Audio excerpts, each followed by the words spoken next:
Vəfa xanım, xoş gördük. Təqdim edeyim sizi, çünki ola bilər ki, çoxları tanımır.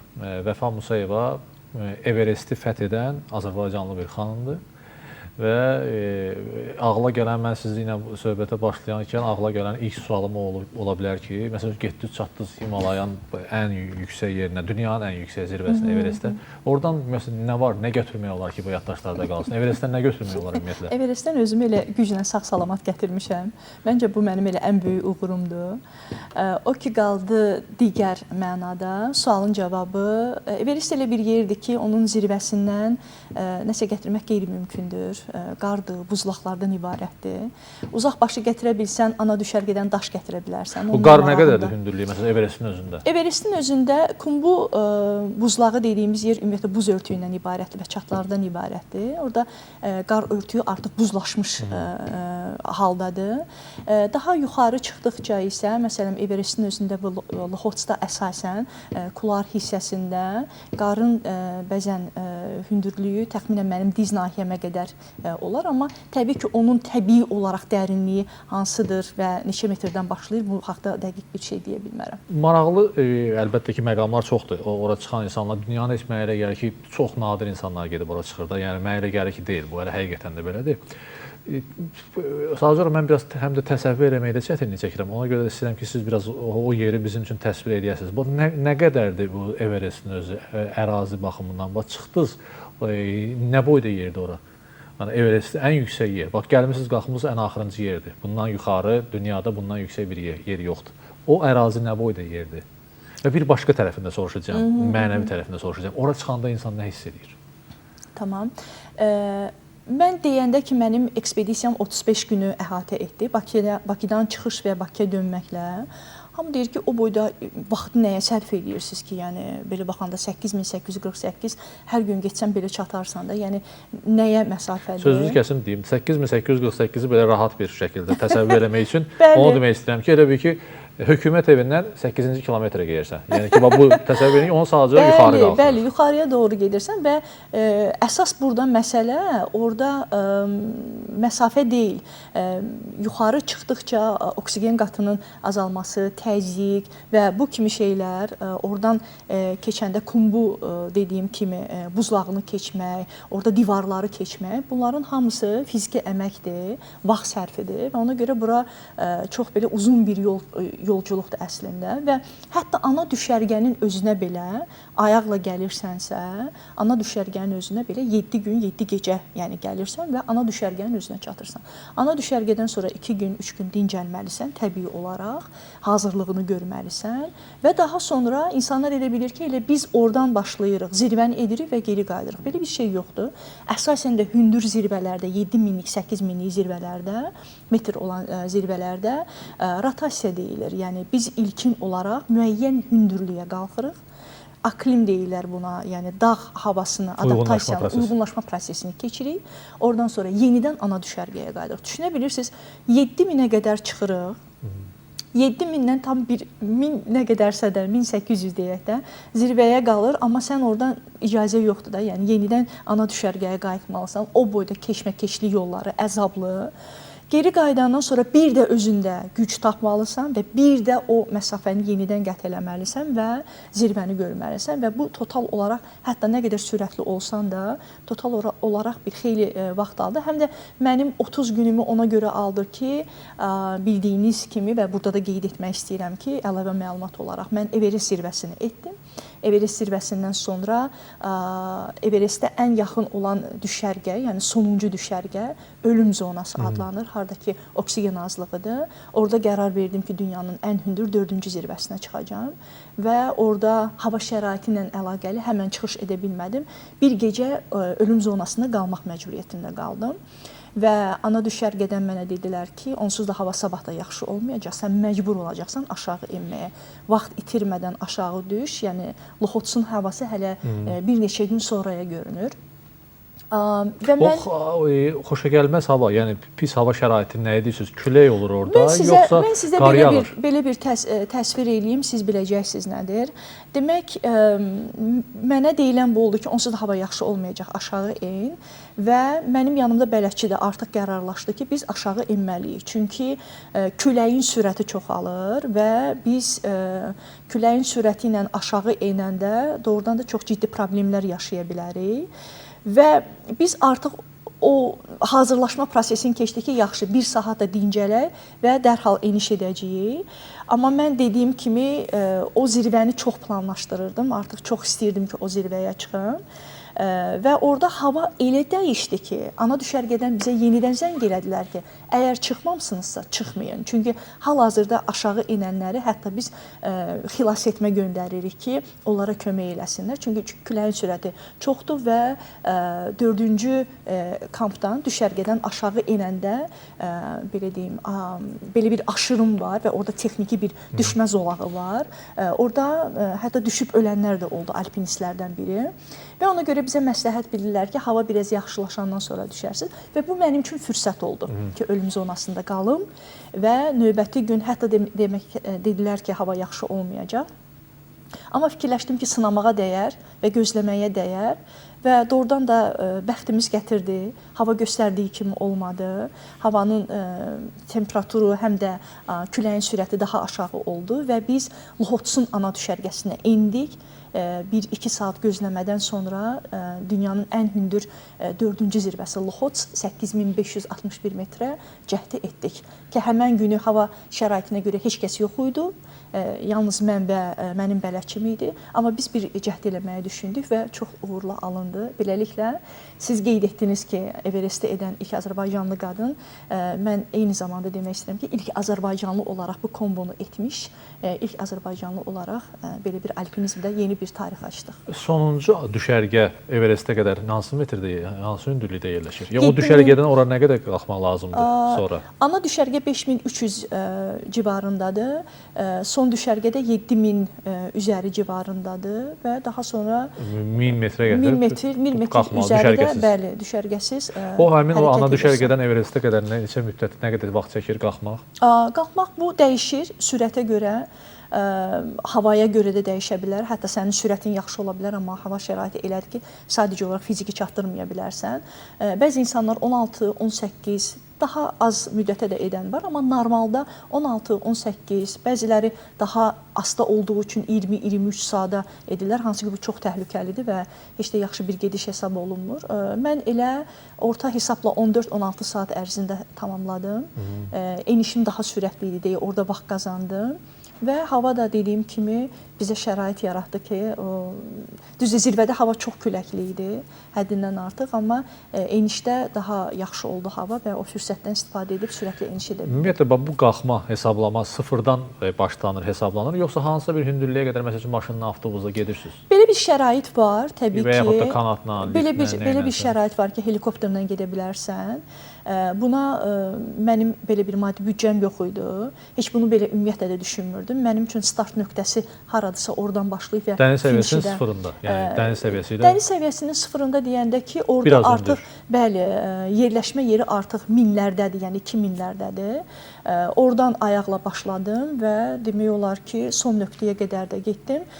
Bəzi insanlar helikopterdən istifadə edirlər, amma onlar neçəyə qədər qalxırlar? Onlar 6-ya qədər də qalxa bilirlər, 5000-ə qədər də qalxa bilirlər, bəziləri 4000-ə qədər qalxır, amma bu bir o qədər də məsləhətli deyil. Bədənin dərhal hündürlük alması da ciddi narahatlıqlar yarada bilir və daha sonra sənə bir alpinistə çox çətin olur, ola bilər o yolculuq. Ona görə elə ən yaxşısı budur ki, yavaş-yavaş o hündürlüyü alasan, uyğunlaşa gedəsən. Amma yenə dediyim kimi, vaxt məhdudiyyəti olanlar və yaxud da ki, daha belə komfortla hərəkət etmək istəyənlər belə üsullardan əl ata bilirlər. Yəni. Mövzumuzu davam etdirəcəyik, ancaq bir sualıma cavab vermədiniz. Çıxdınız ora Everestə. Bəli. Nə hiss elədiniz? Çünki elə bir yerdir ki, Everest, ondan artıq yüksəyi yoxdur da. Elə bir gəlib alpinizmin son nöqtəsinə gəlib çatmısınız. Yəni mən həyatda alpinizm sahəsində hər şey eləmişəm. Gəlib çıxmışam. Orada insan nə hiss eləyir? Birinci... Yadınızda qalın ümumiyyətlə hisslər, yoxsa yox? bilirsiniz, dediyim kimi Ümumiyyətlə neçə dəqiqə qaldınız o da var. Neçə dəqiqə qaldınız, hansı hissləri keçirdiniz, o yadınızda qalıb? Bəli, dediyim kimi bayaq sual da verdiniz. Onu da elə buradan cavablayım ki, gələrkən özünüzdən nə gətirdiniz? Everestdən xatirə desək bu biraz belə çox yumuşaq çıxırdı. Yəni oradan Everest xatirələri. Everestdən hekayələr gətirmişəm. Real hekayələr. Hansı ki bir kitaba, yəni oranın hər bir addımı, Everestdə atdığım hər bir addım, indi geri dönəndə, düşünəndə, özümə refleksiya edəndə görürəm ki, Everestdə atdığım hər bir addım doğrudan da bir hekayədir. Elə bir real hekayədir ki, onu heç bir insan, yəni alpinizmlə, dağla əlaqəsi olmayan bir insan təsəvvürünə, təxəyyülünə gətirməyəcək dərəcədə elə bir hekayədir ki, onu dərinlik səviyyəsində oturub, kimisə dinləyib yazmaq qeyri-mümkündür. Onu hiss etmək və onu yaşamaq üçün o zəhmətlə, o əziyyətlə, o hündürlüyü almaq lazımdır. Və bu hündürlüyü alarkən sənin həm fiziki olaraq, həm mənəvi olaraq, həm ruhsal olaraq baş verən transformasiyanı müşahidə eləmək və onun canlı-canlı yaşamaq oradan gətirdiklərimdir. Ki, mən elə bilirdim ki, Everestdən qayıdandan sonra bir kitab yazsan kifayət edər. Amma indi gedişatda görürəm ki... Yazırsınız? Bəli, prosesdədir. İnşallah işıq üzü də görəcək. Bu bir kitab deyil, bu cild-cild kitab ola bilər və hətta mən bunu dilimə gətirirəm və inanaraq da bunu gətirirəm ki, bəlkə də ömrümün sonuna qədər mən əgər bir tək Everestdən yazsam belə, bir tək dağlardan yazsam belə, bu cild-cild kitab olar və bitməz. Yəni, oradan gətirdiyim bu. Amma zirvədə nə hiss elədim, xatırlayırsınızmı deyəndə, zaten bunu unutmağa imkan da, fürsət də vermirlər, çox sağ olsunlar. Xatirələri və oradan olan hekayələri hələ də canlı tuturlar. Gəldiyim gündən etibarən, elə bu studiyaya gələnə qədər sizdən öncə də bir görüşdəydim. Dayanmadan görüşlərdəyəm, təhsil ocaqlarındayım, məktəblərdəyim, universitetdəyim, hətta bağçalardayım, onlayn görüşlərdəyim. Xaricdən də bir neçə artıq məktəblərdən və alpinizm federasiyalarından təkliflər var ki, onlarla da gedim, görüşüm, danışıqlar edim. Bax, bunları gətirmişəm. Zirvənin özü elə bir yerdir ki, orada nəyisə çox düşünmək qeyri-mümkündür. Yəni, oturdum, nəsə düşündüm, kimisə xatırladım deyə bir şey yoxdur. Ola bilər ki, hər kəs üçün bu fərdi bir təcrübədir. Bəlkə insanlar fərqli şeylər hiss edə bilərlər, amma əminəm ki, aşağı-yuxarı bizim duyğularımız bir olur ki, gəlib çatırsan və çatanda birinci gələn hissin adı varmaqdır. Sən elə istəyirsən ki, onu qeyd edəsən, sən elə istəyirsən ki, onu, necə deyim, bir bayram edəsən ki, mən istədiyim, qarşıma qoyduğum məqsədə bir missiyanı yerinə yetirmişəm. Sən onu qeyd eləmək istəyirsən. Amma o ərəfədə sən başa düşürsən ki, bu zirvə hələ o demək deyil ki, sən bu missiyanı tamamlamısan. Sən hələ yenidən qayıtmalısan, finişə getməlisən və sağ-salamat qayıtmalısan. Və artıq orada bu hiss gəldiyi üçün sən başlayırsan, təslim olursan da, yəni dağa təslim olursan və o anı qeyd eləyirsən. Qeyd eləməmiz də alpinistlər üçün nədir? Orada hava şəraiti 8848, düşünün ki, təyyarələrin uçduğu zolağa ayaqla gedib çıxmısan və sənin orada çox qalmaq kimi belə bir lüksun və şansın yoxdur. Birinci ona görə ki, orada olan ərazi elə geniş deyil və durmadan ora alpinistlər gəlir. Hər kəs istəyir şəkil çəkdirsin, bir video görüntü götürsün ki, bu çox vacibdir. Zirvədə olmağın belə deyim də əsas göstəricilərindən biridir ki, aşağı enəndən sonra da bizdən tələb olunur şəkillər, videolar və s. Orada neçə dəfə ayağa qalxdım bayrağımızla şəkil çəkdirməyə, video çəkməyə. Külək məni yıxır, mən bir də cəhd edirəm, bir də cəhd edirəm. Nəhayətində bir şəkil çəkirəm və oturduğum yerdə də bir şəkil çəkirəm. Yəni, belə bir şəraitdə sənin nəsə düşünməyə və nəsə fikirləşməyə çox da vaxtın olmur. Əsas gələn hiss budur ki, mən nəhayətində vardım, qarşıya qoyduğum məqsədə çatdım. Ən qürur verici o olur ki, sən bayrağını o zirvədə, fərqi yoxdur, indi burada biz dünyanın ən hündür zirvəsindən danışırıq, amma mənim üçün bu Loxotsuda da eyni duyğu oldu. Yaxınlarda Afrikanın ən hündür zirvəsi Kilimanjaro, Uhurudan gəlmişəm, heç bir ay deyil bəlkə də. Orada da eyni duyğunu keçirdim. Azərbaycanın dağlarına gedirəm, dəfələrlə gedirəm. Hər dəfə də o bayrağı açanda və dalğalandıranda zirvədə hər dəfə də o, necə deyim, o gözəl duyğular deyil, bu gözəl biraz zəif qalır. Hansı ki, elə bir millətin, bir xalqın qürurunu, onun əsas elementi olan bayrağı bayrağını o zirvədə qaldırmaq mənim üçün çox, yəni bir ömür boyu unutmayacağım bir hissdir ki, mən heç vaxt düşünməzdim ki, bayrağı mən hər yerdə görürəm, şəhərdə, yarışlarda və s. Amma bayrağımı görüb gözümün dolduğu və yaşardığını, ağladığımı belə bir mənim müşahidəm olmamışdı ki, mən elə dağların zirvəsində, əsasən də Everestdə bunu bütün qəlbimlə hiss elədim. Budur yəqin ki, vətənə olan sevgi, xalqa olan sevgi, bayrağa olan sevgi. İndi də qəhərlədirəm. Və orada yəni bu duyğunu keçirirsən və ondan sonra bayrağı səliqə ilə qatdalayırsan, çantana qoyursan və deyirsən ki, indi aşağı enmək zamanıdır və bu işi tamamlamaq zamanıdır. Bax, belə bir duyğular keçirsən, amma başqa bir şey, orada özümə sadəcə olaraq bir neçə saniyə də verdim ki, bir baxım ki, ətraf necə görünür, nə var. Ətrafa baxdım və gördüyüm bu oldu ki, buludların üzərindəyəm. Hava açılmışdı bir ara. Himalayın digər Lhotse görünürdü oradan. Himalay dağ silsiləsidir, buludlardır. Hər yer ağappaqdır və səmadır. Yəni sevdiklərindən, insanlardan, dünyadan bir o qədər uzaq, nə bilim, yaradana bir o qədər yaxın bir yerdəsən və oranın vibe və oranın enerjisi tamamilə fərqlidir. Qısa bir zamanda baş verir bunlar hamısı, amma yəni danışdıqca da o qısa bir andan bu qədər duyğuların gəlməsi də doğrudan da valeh edicidir. Yəqin ki, dağların gücüdür, dağların qüdrətidir. Dediniz ki, yaradana bir qədər yaxın, əlbəttə ki, bu müəyyən qədər təsəvvürdür, sözsüz ki. Təbii ki, əlbəttə. Onu deyəndə mənim yadıma düşdü ki, Musa Peyğəmbər özü dağlarda yaşayıb da, bilirsiniz də. Bəli, yəni hətta onun Peyğəmbər arasında ləqəbi də var, alpinist deyirlər ona, Musa Peyğəmbərə. Mən özüm də onun yaşadığı yerdə, Allah Taala mənə qismət edib olmuşam Yordaniyada, onun yaşadığı dağda, həmin yerdə olmuşam. Və yəqin ki, nəsə bir başqa bir hisslər olur ki, misal üçün Peyğəmbər, o cür Peyğəmbər, Musa Peyğəmbər gəlib oralarda yaşayır. Bir başqa bir şey soruşmaq istəyirəm. Qalxmaq çətindir yoxsa düşmək zirvədən? Bəli, bu... Bir də başqa bir şey. Yəni siz tam olaraq sona qədər piyada gedirdiniz, yoxsa xüsusi qurğu var idi? Məsələn, xizək var idimi və yaxud da nəsə bir başqa bir şey? Everestdə ümumiyyətlə xizəkdən istifadə etmək olmur. Bəzi dağlar var ki, orada xizəkdən öz əşyanı daşımaq üçün o qurğulardan istifadə eləmək olur.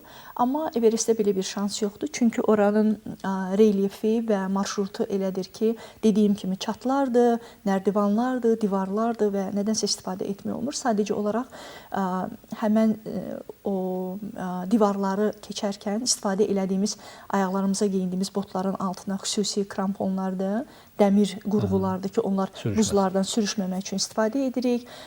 Digər kəndirdən yapışmaq və özümüzə güc verib növbəti addımı atmaq üçün jumar edirik.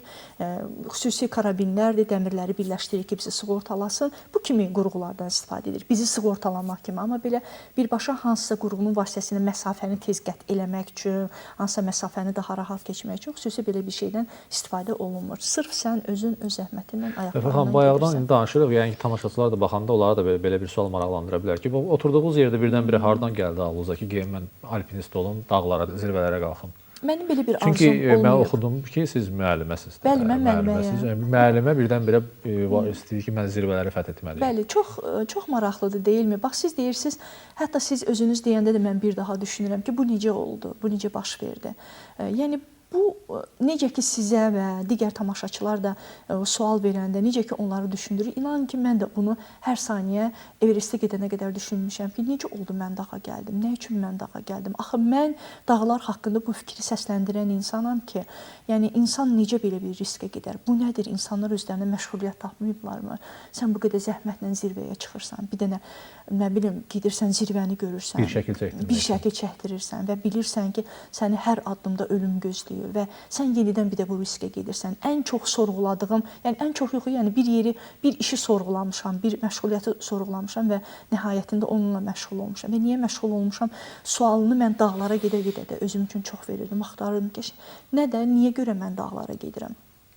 Amma üfüqdə Everest görünəndə, yeri gəlmişkən, mənim də belə bir məqsədim olmayıb ki, mən gedəcəm, Everest zirvəsinə qalxacam, mən birinci olacağam, nə bilim, tarix yazacağam. Mənim belə bir düşüncəm olmuydu. Mən dağlara sadəcə olaraq təbiətlə o münasibət, təbiətlə əlaqədə olmaq üçün getmişəm və fikirləşmişəm ki, bu həyatın ən təbii bir parçasıdır və təbiətə getmək lazımdır. Beləliklə hikinqlər eləmişəm, nə bilim, dağlara getmişəm və düşünmüşəm ki, bu mənə kifayət edər. Amma görünür ki, bəzən həyatda elə çağırışlar var ki, sən ona özün qərar vermirsən. Mən düşünmürəm ki, Everest mənim öz şəxsi qərarımdır. Çünki mənim öz şəxsi qərarıma qalsa, mən heç bir zaman ana olaraq, qadın olaraq belə bir riskə getməzdim sözün açığı.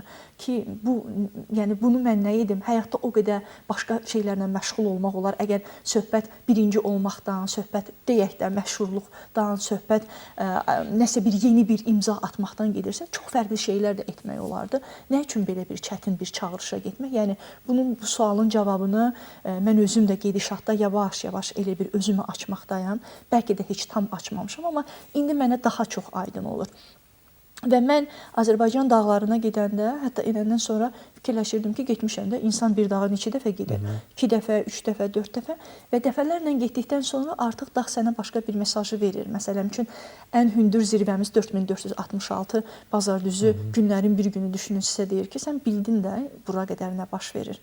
Sənə doğrudanmı heç maraqlı deyil ki, bundan sonra nə olur? 5000-də nə olur? Okay? Yəni bunu bir insan mənə sual vermir, bir mentor mənə sual eləmir. Bunu bir nə bilim idmanda bir mənim məşqçim bu sualı etmir. Sən özün özünə bu sualı edirsən. Bəlkə də dağ səni təhrik edir və sən deyirsən ki, öz-özünə, okey, onda baxaq görək 5000-də nələr baş verir və sən Avropanın ən hündür zirvəsinə gedirsən.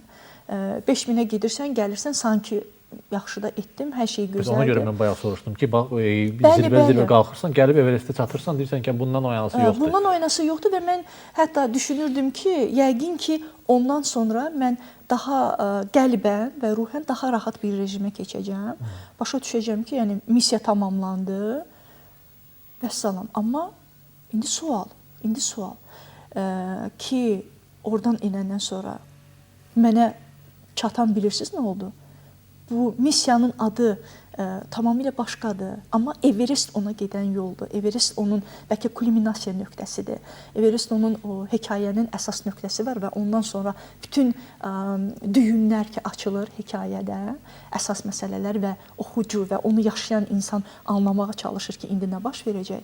Mən Everestdən gələndən sonra düşünürdüm ki, dincələcəm, rahatlaşacağam, bir xeyli müddət yenə də Azərbaycan dağlarına gedəcəm, zövq alacağam və s. Mən görürəm ki, yox, tamamilə başqa bir cığır açılır və başqa yollar açılır, başqa üfüqlər açılır və mən indi özümə deyirəm ki, ilahi, mən doğrudan da bunları etməliyəmmi? Və görürəm ki, mənim başqa yolum yoxdur. Və görünən budur ki, indi mənim anladığım budur ki, əziz Vəfa, əgər bir alpinist üçün bütün zirvələr fiziki çıxışdırsa, onlar çıxırlar və qeyd edirlər ki, bu zirvələrdə oldum, bu saatda oldum, bəziləri üçün rekord yeniləməkdir, bəziləri üçün nə bilim, nə etməkdir və s. Amma gedişatdan başa düşürəm ki, məndə təkcə fiziki dırmanış deyil, oradan gətirdiklərimdir. Və artıq gedişat da onu göstərir ki, onun paralelində bir öyrənmə var, öyrətmə var və bu müxtəlif üsullarla dediyim kimi spiker olaraq, dediyim kimi ustad dərsləri olaraq, dediyim kimi mentorluqla, dediyim kimi layihələrlə və digər formada Everest öz sözünü deməkdədir. Mən üzr istəyirəm, çünki ola bilər ki, müxtəlif yerlərdən suallar verim. Bir mövzudan keçək bir mövzuya. Çünki çox sual doğur həqiqətən də. Özüm üçün maraqlıdır. Mən bu dəqiqə deyimsə ki, tamaşaçılardan çox özümü düşünürəm ki, mənə maraqlı olan sualları sizə verim və sizdən cavab alım. Bazardüzü dediniz. Bir də Savalan var da. Savalana qalxanda nə hiss eləmisiniz? Savalan bilirik ki, tamam başqa bir aləmdir. Bəli, Savalan tamamilə başqa bir aləmdir. Savalana qalxanda belə bir yer var idi, gəldim, çatdım. Oradan bizim Şimali Azərbaycan görünür yoxsa yox? Mən oradan, bəli, görünürdü, bəli, görünür, bilirəm görünür, amma onu gördüyümü və müşahidə elədiyimi xatırlamıram. Amma əksini Mistan dağına çıxmışam. getməklə Lənkəran istiqamətində Lerikdən getdik bəli. Mistan dağına çıxmışam. 2000 neçə hündürlüyü var. Hava açıq olduğu üçün Savalanın zirvəsi görünür. Və mən Savalandan geri qayıdandan sonra bir üzərindən bir xeyli keçmişdi. Söhbət əsnasında dedilər ki, bəs sən Savalanı yenidən görmək istəyirsənmi? O zaman da pandemiya dövrü idi, səhv eləmirəmsə. Dedim, əlbəttə istəyərəm, amma indi getmək qeyri-mümkün deyil. Dedi, amma biz sənə göstərə bilərik və biz beləliklə yol aldıq, getdik və hava şəraiti çox gözəl idi. Hətta şəklim də var ki, dayanmışam və əlimlə Savalanı zirvəsini işarə edirəm. Onu görmək, uzaqdan görmək də bir başqa bir duyğu idi. Savalanda bir nöqtə var idi. Gəlib ora çatanda İranlı bələdçi ilə getmişdim. Digər dostlarla da danışıblar ki, ona deyək ki, zirvə buradır. Görək nə olacaq da. Gəldilər, çatanda mənə dedilər ki, təbrik edirik Vəfa xanım, afərin sizə, gəldiniz zirvəni elədiniz və s. Və doğrudan da elə bir yerə çatmışıq ki, bundan o tərəfi görünmür. Və mən kənara belə baxdım. Dedim, doğrudan bura zirvədir. Dedilər ki, hə, zirvədir, bayrağı çıxartdılar və s. Dedim, bəs nə üçün mən çatmış, varmışlıq duyğusunu keçirmirəm? Sanki hələ mən ora çatmamışam axı, bu necə ola bilər? Dedilər, yox, bəs deyirəm ki, axı bunu bilərəkdən eləyirlər yoxsa? Bilərəkdən eləyirlər ki, bir baxaq da, yəni baxaq görək bunun reaksiyası necə olacaq. Və deyirlər və mən də belə baxıram, iri bir qaya var idi. Qayanın da üzərində yazılar vardı və görürsən ki, bu həmin bu işarədir ki, artıq zirvədir. Yəni bundan o tərəfə yoxdur. Mən də ətrafa baxıram, düz bir yerdir. Ora çatdıq. Mən heç bir duyğu keçirmirəm və bayrağı çıxardıram, amma şəkildə çəkdirmək istəmirəm.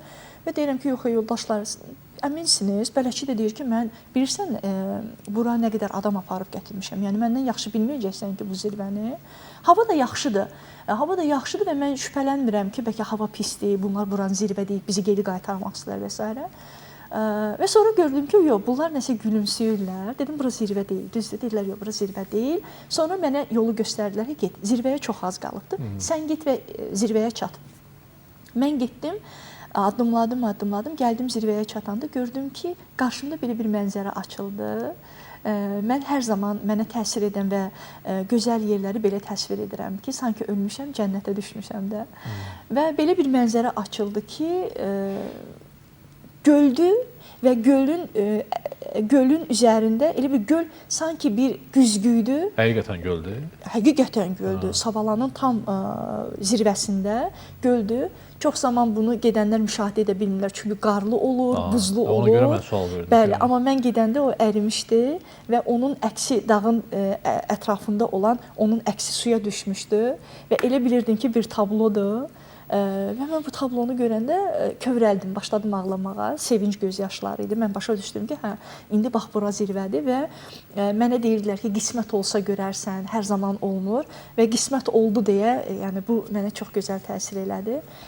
Beləliklə zirvədə də şəkil çəkdirdim, elə gölün yanında da şəkil çəkdirdim və biraz orada zaman keçirdik. Yetər qədər vaxtımız da vardı, hava da gözəl idi və s. Çox gözəl bir təcrübə idi. Yəni Bazar düzündən sonra növbəti zirvəm idi. Hündürlük olaraq bir tık daha hündür idi və gözəlliyi ilə də çox gözəl idi, amma enişi doğrudan da məşəqqətli idi. Enişində də bu cümləni demişəm. Varanda demişəm ki, bura cənnətdir, enəndə demişəm ki, kiməsə bu dünyada cəhənnəmdən bir fraqment göstərmək istəyirsə, Savalana göndərsin. Savalanın enişi fərqlənirdi gəlirdi. Fərqlənirdi. Çıxış nöqtəmiz başqa idi, eniş nöqtəmiz elə idi ki, iri-iri qayalardan ibarət idi və sən durmadan sanki o qayaları pilləkən kimi enirdin, amma bu bir pilləkən deyildi. Hər an ehtiyatlı olmalısan ki, ayağın iki qaya arasına girməsin, ayağın burxulmasın və o qədər diqqət tələb edirdi ki, bir var aşağı enəndə rahat, belə deyim də, rahat bir formada enirsən ki, yəni artıq dırmanmırsan da, bu bir enişdir. Biri də var ki, sanki enirsən, amma bu da bir dırmanışdır və sənin bütün diqqətin yolda olmalıdır və çox məşəqqətli idi həqiqətən. Gəldim ana düşərgəyə çatanda xatırlayıram ki, uzandım və dedim ki, ilahi bu nə idi də, yəni bu nə zülm idi mən yaşadım, amma doğrudan çox çətin idi. Onda belə deyil də, hansına bir də getmək istəməzsiniz? Hansı zirvəyə bir də getmək istəmərəm sözündən çox ehtiyat edirəm, həddindən artıq ehtiyat edirəm. Çünki Everestdə aşağı enəndə dedim ki, yəqin bu Everestdə bir daha insan gəlməz. Özümü nəzərdə tuturam. Yəni bir daha gəlmərəm yəqin ki. Amma mən orayla sağollaşanda, mən Everestdə bir də dönüb baxanda fikirləşdim ki, Vəfa, axı sən deyirsən bu cümləni və sən bunu hər zaman hiss eləyirsən. Hisslərinin niyə əksinə getməyə çalışırsan? Axı sən hər zaman dağların səni çağırdığını duyub o dağın arxasınca getmisən. Bu heç vaxt plan olmayıbdı və sən ora belə bir tik qoymamısan ki, hə mən gedirəm, bu zirvəyə gedirəm. Axı neçə dəfə olubdu ki, Vəfa, sənin planında dağın adı birinci siyahıda olubdu, amma sən o dağa gedə bilməmisən, sən tamamilə fərqli bir dağa getmisən və əgər belədirsə və sən bunu bu qədər hiss edirsənsə, duyursansa, niyə duyularının əksinə gedirsən? O zaman de ki, əgər Everest məni birdə çağırsa, mən ora birdə gedəcəm. Vəssalam. Deməli, bir maraqlı bir hadisə haqqında yoxdur, maraqlı bir şey soruşum. Sonra keçəcəyik bunun tibbi və maliyyə tərəflərinə. Çünki bu da maraq doğuran hissələrdən biridir. Siz gedəndə bələdçi ilə gedirsiniz də şerif deyirlər onlara. Bəli. Heç olmasa sual verdiniz ki, o şerifə sən özün bura neçə dəfə qalxmısan? Bəli, biz sual vermədən öncə də təqdim edəndə onlar özlərini... Bir də başqa, əlbəttə onu da deyim. Onlar şeriflərin özlərinin dilində o Everestə nə deyirlər? Nepallıların dilində. Onlar biz ora nə deyirlər məsəl üçün o zirvəyə nə deyirlər? Bilirsiniz onu yoxsa yox? Yox, bilmirəm. Bəlkə fərqli nəsə deyirlər. Yəqin ki, Everest olmaz. Amma elə Everest deyirlər yəni. Deyirlər. Yəni sonradan beynəlmiləl olub deyənlər. Yəqin ki də beynəlmiləl olubdu və bir-birimizi daha anlamaq üçün. Çünki biz məktəbdə keçəndə Everestdən çox Comalonma deyirdik. Bəli. Hətta o vaxtlar belə bir məlumat da çıxdı ki, 1848 deyil, 1858-dir. Sonra təkzib elədilər ki, yox, elə deyil, elə 1848 idi. Bəli. O ada dediyimiz o ada Comalonma adına da orada qaldığım guest house-larda, qonaq evlərində və s. onlar onu o dağı bir Allah kimi belə deyim də təsvir edirlər və o ad orada da yazılıdır, amma yenə deyirəm, ümumi dil artıq Everest olduğu üçün biz öz aramızda. Şeriflər nə qədər özləri qalxırlar məsəl üçün? Şeriflər mənimlə qalxan şeriflərdən biri birbaşa mənim bələdçim deyildi, amma bizim komandamızdaydı. Siz ümumiyyətlə qrupla getmişdiniz, yoxsa fərdi şeriflə getmişdiniz? Fərdi şeriflə yox, qrupla getmişdik, amma o daha bahatdır. Qrupla geçsəniz də belə hər kəsin özünün bələdçisi olur. Ona görə ki, mən daha sonra bunu anladım ki, nə üçün bizim qrupda hər kəsin özünün bir şerpası var. Çünki biz start edirik, başlayırıq, amma kumbudan biri geri qayıdır. Yəni bir bələdçi əgər 5 nəfərin bir bələdçisi olsa, onda belə çıxır ki, geri qayıdır. Və yaxud da ki, getdi 6000-də, 7000-də biri özünü pis elədi. Şerpa onun yanında qalmalıdır, aşağı indirməlidir, kömək eləməlidir və beləliklə gedişatda başa düşdüm ki, bəli, hər kəsin bir bələdçisi olmalıdır. Çünki əgər komanda şəklində getmisənsə, hər kəsin bir bələdçisi olmalıdır. Çünki hər an bir hadisə baş verə bilər və hər kəs də orada hədəf zirvəni qoyubdur və heç kəs də geri qayıtmaq istəmir. Kimsəyə görə, komandaya görə. Yəni komandaya görə geri qayıdaq, gedək 3 gündən sonra bir də cəhd edək. Belə bir lüks yoxdur. Ona görə hər kəsin özünün bir şerpi vardı. Mənim şerpim bilmirəm, bəlkə 5 dəfə, 6 dəfə olmuşdu.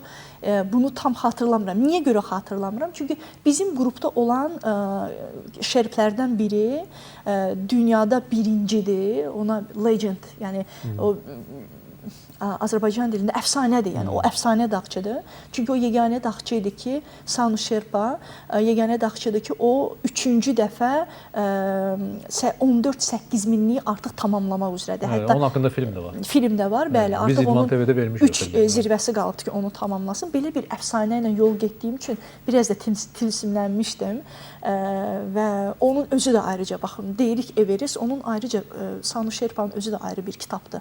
Nə üçün? Onun dırmanışı deyil, onun o yolu getmə mədəniyyəti, insanlarla ünsiyyət mədəniyyəti, hətta baxmayaraq bir əfsanədir. Bir əfsanənin sadəcə bir alpinistlə olan münasibəti və o yolda onun o dəstəyi və s. dəstəyi onun sözü, onun sual verib səni yoxlaması və s. tamamilə başqa bir aləmdir də, yəni tamamilə başqa bir mövzudur. Ora girmək istəmirəm.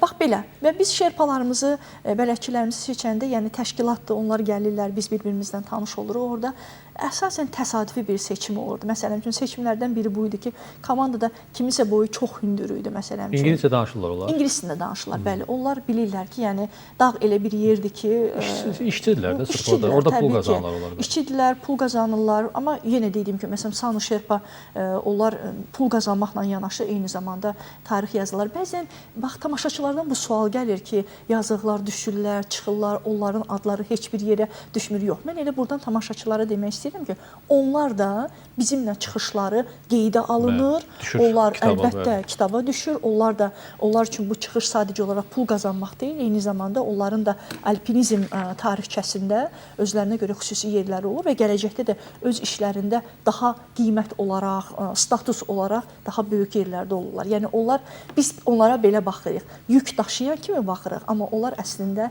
bizimlə həmin o çıxışları edirlər və beləliklə də öz belə deyim, titullarını, statuslarını yeniləyirlər. Vəfa xanım, sizə qulaq asanlar bayaqdan da elə fikirləşərlər ki, ora getmək asan məsələdir ki, yəni onu biraz aydınlığa gətirmək istəyərdim məsələlərə. Həm bunun maliyyə tərəfi var da, yəni bu asan başa gələcək bir şey deyil, onun məbləğ lazımdır. Hardasa bir 50 min dollara yaxın yəni 65 min, 67 min dollar Everest idi. Sonra qrupla gedəndə. Qrupla gedəndə, bəli. Bu hələ ortalama qiymətdir, yəni. Yəni bunun içində bütün qidalanma, aparma hamısı daxildir. Və bir də əsas başqa bir tərəfə tutaq ki, pulu tapdın, yəni pulu hardansa tapmaq mümkündür. Başqa əsas ən böyük çətinlik əlbəttə ki, səhhətdir. Yəni səhhəti tapmaq mümkün deyil.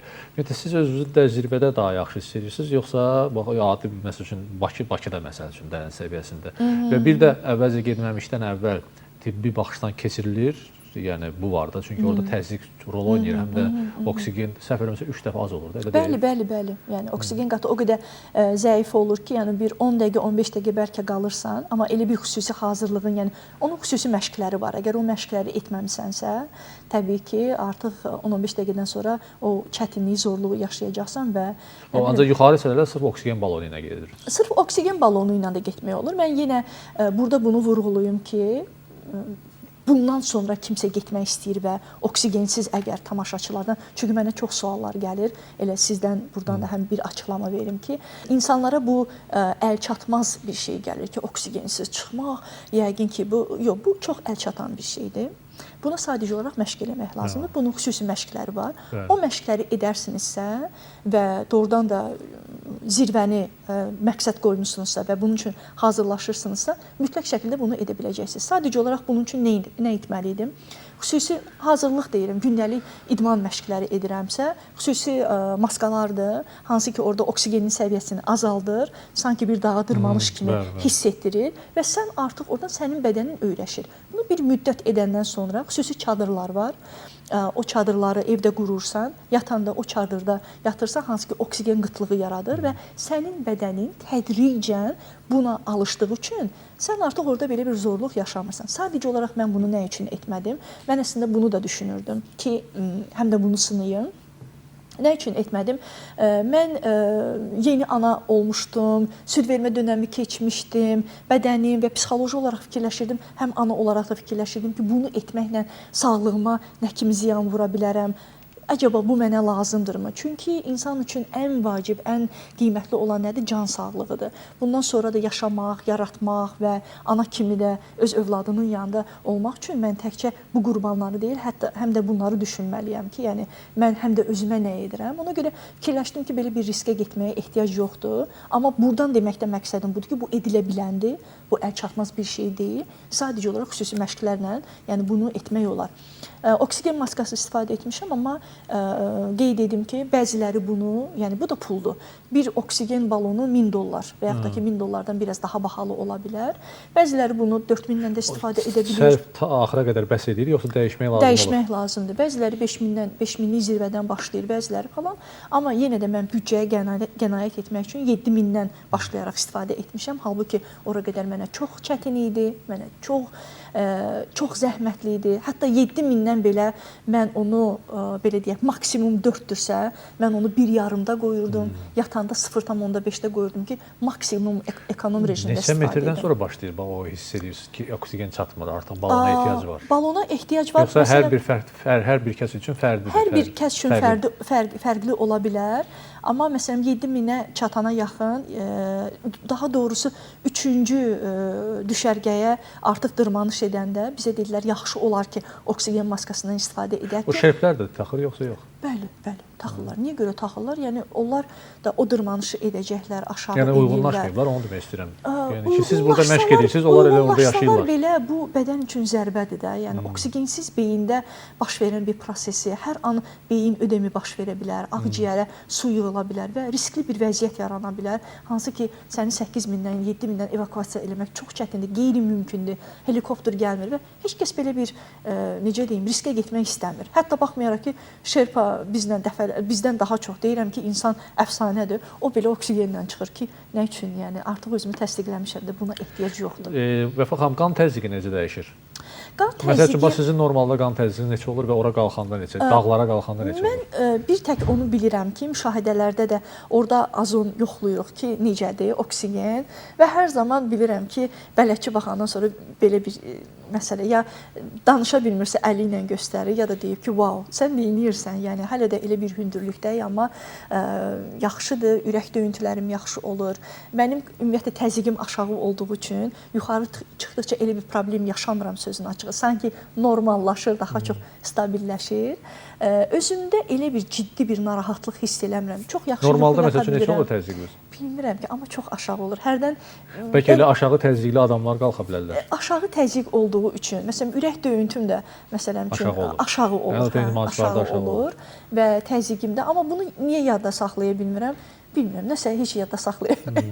Ümumiyyətlə, bax, burada tam tək Everestdən gelmir də söhbət, Kilimanjaro olsun, digərlər olsun. Ta qalxana qədər nəsə səhhətdə nəsə problemlər hiss eləmişsiniz və yaxud da o, belə deyim də, psixoloji bir gərginlik olub, panik atak məsələn, panik belə bir şeylər olub sizdə? Panik atak olmayıbdı, belə bir şey müşahidə eləməmişəm. Hardasa bir qorxu gəlib sizə? Amma Everestdə belə bir an oldu ki, əyləşmişdim, dincəlmək üçün bizim hamımıza dedilər ki, oturaq, dincələk. Sonra ayağa qalxanda qəfil qalxdım, yoxsa necə oldusa bir baş gicəllənməsi hiss elədim. Orada da elə bir yerdir ki, yəni günəşin tam günorta vaxtıdır və tam belə günəş də çox yaxındır. O günəşin işığı da sanki elə bir ki, belə də necə deyim, qəflətən adamın gözünə necə işıq salırsan və sən gözlərini yumursan, belə bir baş gicəllənməsi yaşadım. Özümü pis hiss sadəcə elə olaraq həmin müddət sanki bir daxilimdə belə bir titrəyiş oldu. Və mən qorxdum ki, özümü birdən pis hiss edərəm. Pis hiss edərəmsə nə olar? Onda biraz panik atak deyildi, amma özümdə belə bir qorxuya yaxın nəsə bir hiss elədim və həmən an özümə belə bir özümlə də başqa bir adam olmadığı üçün sanki bir əmr verdim ki, əyləş, yenidən aşağı əyləş, dərindən nəfəs al, dərindən nəfəs ver, özünə qayıt, indiyə qayıt. Hardasa bir mənim 3-5 dəqiqəmi aldı ki, özümü yenidən özümə qayıdım. İkinci ayağa qalxmağımda isə qəfil ayağa qalxmadım. Artıq yavaş-yavaş qalxdım, özümü tənzimlədim və s. Ondan sonra da yoluma davam elədim. Amma elə bir ciddi panik atak, elə bir qorxu keçirdiyim dövr olmayıbdı. Bir də zirvəyə yaxınlaşanda artıq səhər dan yeri sökülür. Zirvəyə yaxınlaşanda heç demə oksigen bitibdi. Nə zaman bitibdi ondan da xəbərim olmayıbdı. Zirvəyə yaxınlaşanda mən hiss elədim ki, mən nəsə elə bir biraz yuxu gəlir. Dedim bəlkə yorulmuşam. Sanki gözüm gedir. Dedim bəlkə yorğunluqdur ya zirvəyə çatıram, artıq biraz daha relaksam. Amma sonra birdən xatırladım ki, axı bir oksigen də var, bunu da yoxlamaq lazımdır. Məndən öndə gedən belə bir məsafədir, yan-yana gedə bilmirik. Hər kəs bir kəndirin üzərindədir.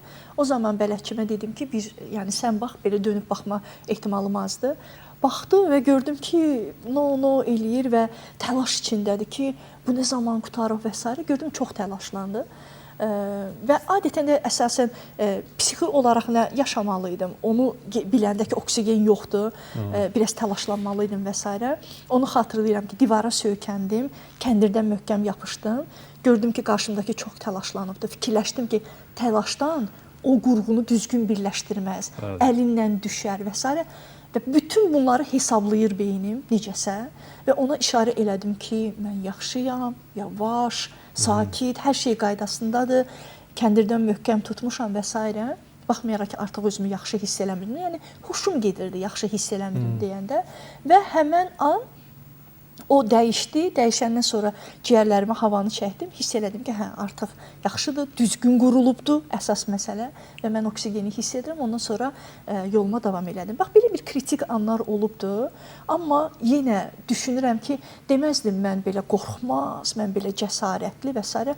Amma yəqin ki, insan o anın, o zamanın vacibliyini anlayır. Sən başa düşürsən ki, indi burada qorxu sənin üçün ölüm deməkdir. Yaxşı olar ki, biraz sakitləşəsən və kömək edəsən qarşı tərəfə ki, o sənə kömək eləsin və yolunu davam edəsən. Yaxşı ki, həmən anlarda ən azından o fərqindəlik köməyə çatıbdır və o şeylərin üzərindən belə keçib gedə bilmişik. Çox şükür. Bəli, Nəfə xanım, mən sizə təşəkkür etmək istəyirəm. Kifayət qədər mənə elə gəlir ki, düzdür, çox suallar var, mənə çox suallar verə bilərəm sizə, ancaq kifayət qədər biz maraqlı söhbət elədik. Mən onu demək istəyirəm ki, siz mənim verilişimdə olan bəlkə də yeganə adamsınız ki, mən ona sonunda deyə bilmirəm ki, bundan da yuxarı yüksək zirvələrə. Çünki ən yüksək zirvəyə gəlib çatmısınız. Təşəkkür edirəm sizə və ümid edirəm ki, siz Azərbaycanda bəzi insanlara və yaxud da çox insanlara misal kimi ola bilərsiniz, misal kimi çəkilə bilərsiniz. Çox sağ olun. Mən təşəkkür edirəm və biz artıq bu məşhurlaşıb bu deyim ki, hər kəsin öz Everesti var. Mən bunu simvolik olaraq istəmirəm insanlar algılasın. Həqiqətən baxsınlar ki, həyatlarında onların çatmaq istədiyi o nöqtə nədir, o zirvə nədir. Mən də ümid edirəm ki, onlar bu verilişdən ilhamlanıb o zirvəni daha aydın görərlər və ona doğru addımlayarlar və çatarlar inşallah. Təşəkkürlər.